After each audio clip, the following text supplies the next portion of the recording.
you're in the counterclockwise pinwheel, because it might be easier to start from the pinwheel.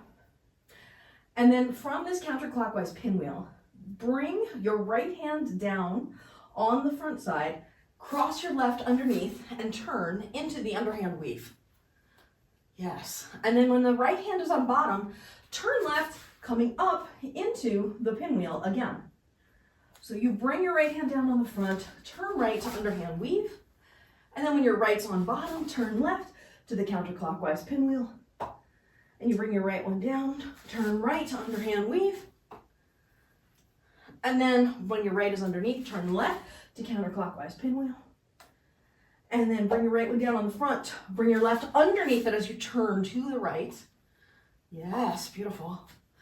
And then from this underhand weave, when the right's on bottom, turn left to the counterclockwise pinwheel. Now, turning to the left, we bring the left hand down on the front side and cross the right one over the top as we turn into the overhand weave. And then when the left is on top, we turn right, pull the right hand back behind, and then come into the counterclockwise pinwheel. From the counterclockwise pinwheel, bring the left hand down, cross the right hand on top to go into the overhand weave. Wait, let's break that down, because you should be an overhand there, not underhand. So the left hand is here, and it's going to come down to here.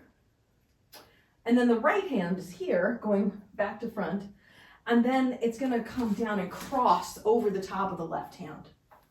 So you're in your pinwheel here, bring your left hand down, cross your right hand on top into the overhand weave. Okay, you're crossing your right underneath, not on top, which is different. So put your left hand here like this.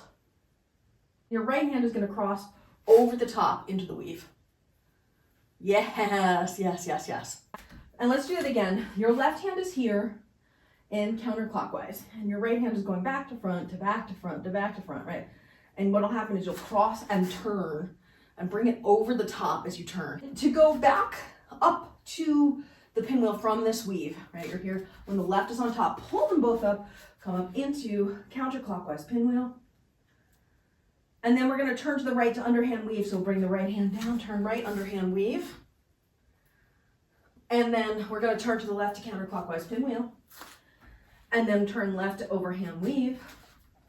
And then turn right to counterclockwise pinwheel. And then turn right to underhand weave. And then turn left to counterclockwise pinwheel. And then turn left to overhand weave. And we're going to turn right to counterclockwise pinwheel. Turn right to underhand weave.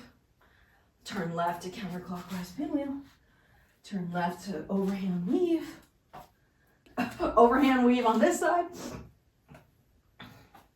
We're going to turn right to counterclockwise pinwheel. And then turn right to underhand weave.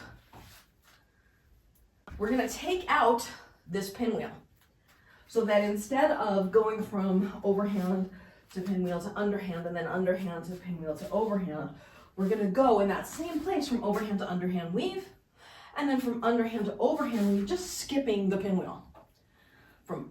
So you're in underhand, and you're going to bring the right hand underneath, turn left to overhand weave.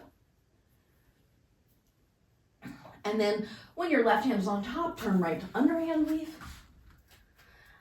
Yeah, and then when your right's underneath, turn back. And when your left's on top, turn back.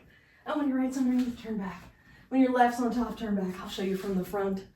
I'm not mirroring you because I'm doing overhand on my left. So it's overhand to underhand to overhand. This is the other one that I didn't do before. So it's the same technique where you're using the same T-stance and you're going back and forth, swiveling between them, using your lower body to get around and changing from overhand to underhand to overhand. Oh, so fun, so fun. I hope, obviously. You can do the same thing. You can do in the other direction where you add the height differential. But you have to really, before you can do that, you really have to be able to just solidly go back and forth. So I would say when you can do 10 of these where you're just going back and forth like this, and you can do it comfortably where you're not hitting yourself 10 times in a row, that's when you can start adding that height differential.